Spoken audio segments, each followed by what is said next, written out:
Lubi. Palimos po! Palimos po!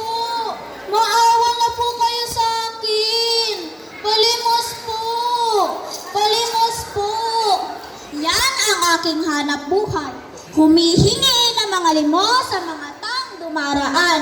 Ang aking ina ay isang labandera sa isang malaking bahay. At kami ay nakatira sa maliit na dampa.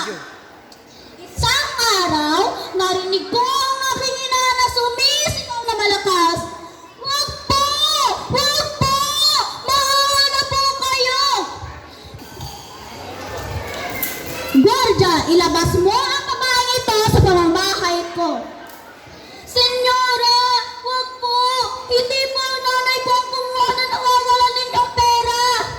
Ngunit, pinakawala ng senyora ang kanyang mga aso. Ruff! Ruff! Ruff! Kaya, dinala ko ang aking ina sa aming munting dampa. Diyan ka muna, inay, ha? Hihingi muna ako ng kaunting at tulong at gamot nyo. Tuk-tuk!